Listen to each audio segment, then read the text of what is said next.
You probably already know you should be investing. You've heard it 100 times. Maybe you've even looked into it, ETFs, index funds, TFSA, Roth IRA, and walked away more confused than when you started. That's not your fault. The financial industry makes this look complicated on purpose. Jargon, competing products, endless comparisons. It's designed to make you feel like you need someone to manage it for you. Not necessarily. By the end of this video, you'll have a complete portfolio, verified numbers, step-by-step setup, whether you're in the US or Canada. It takes 15 minutes to build and 15 minutes a year to maintain. And I'll show you exactly what happens when you do it versus when you wait. Let's fix this today. Welcome to Quiet Capital Hub. This channel exists for one reason, to give you the clearest possible picture of how wealth actually gets built. No hype, no shortcuts, no get-rich schemes. Just the math, the strategy, and the tools.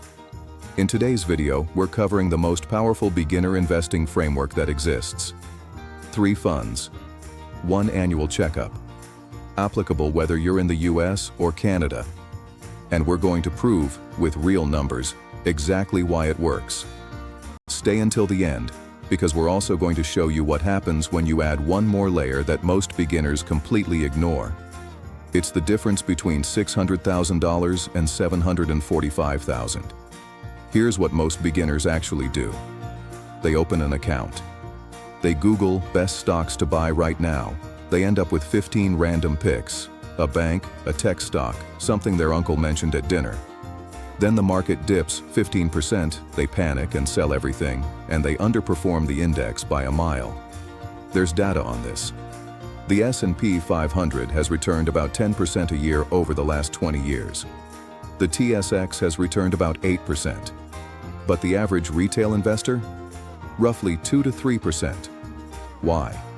They trade too much. They chase trends. They sell at exactly the wrong moment. Now here's the number that should change everything for you.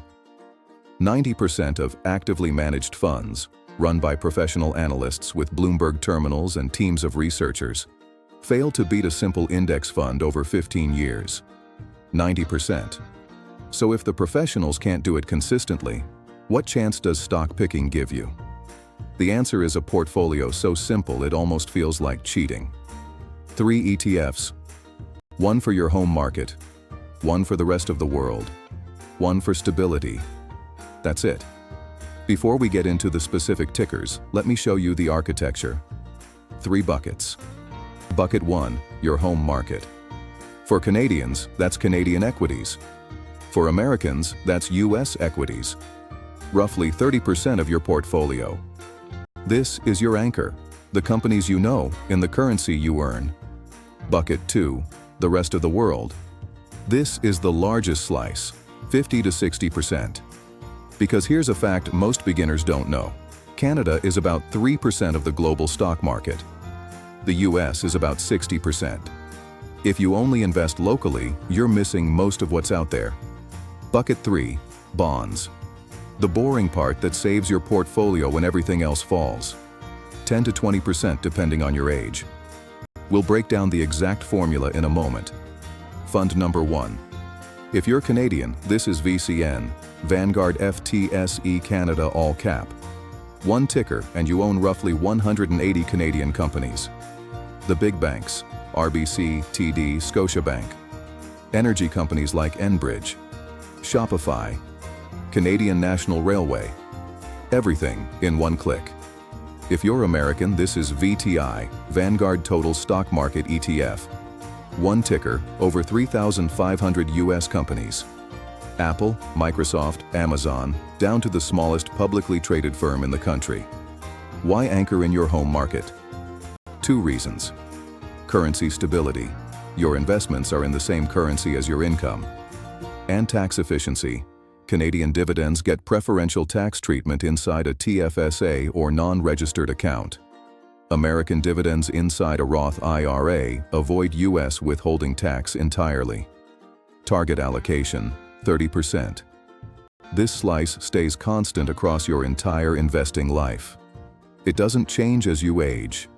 Fund number 2. For Canadians, VXC, Vanguard Global X Canada. Over 8,000 companies across every developed and emerging market on the planet. Apple, Microsoft, Toyota, Nestlé, Samsung, all in one ticker, excluding Canada because you've already got that in VCN.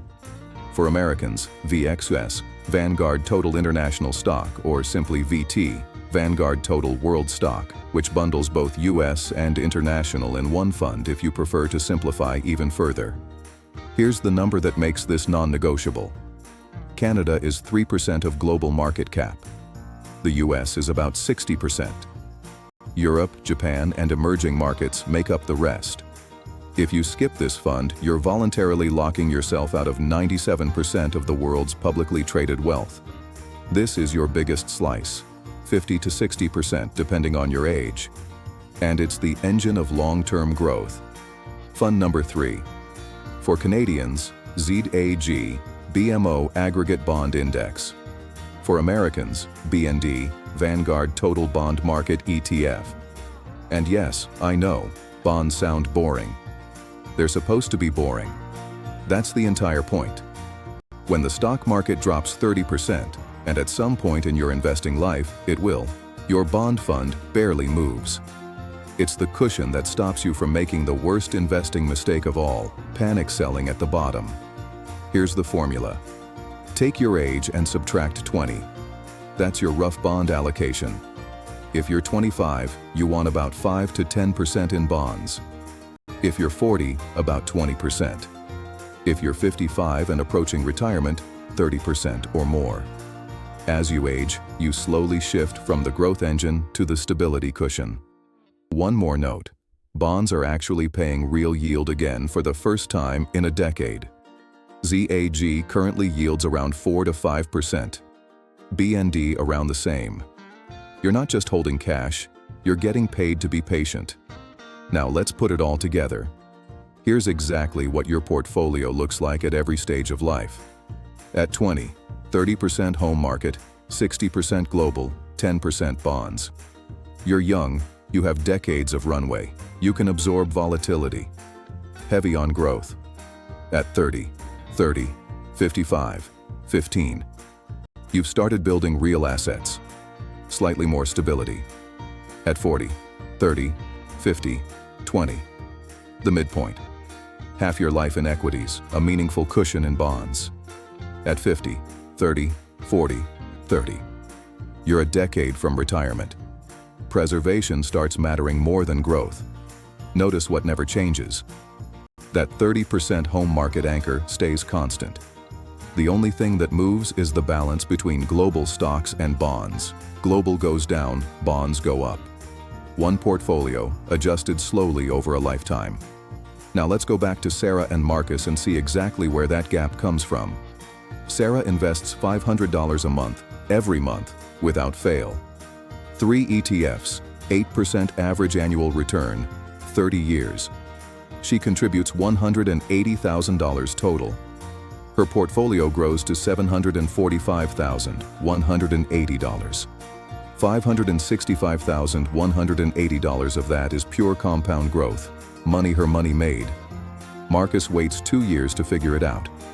When he finally starts, he's also putting in $500 a month, but his stock-picking approach yields only 3% net after his trading mistakes and emotional decisions.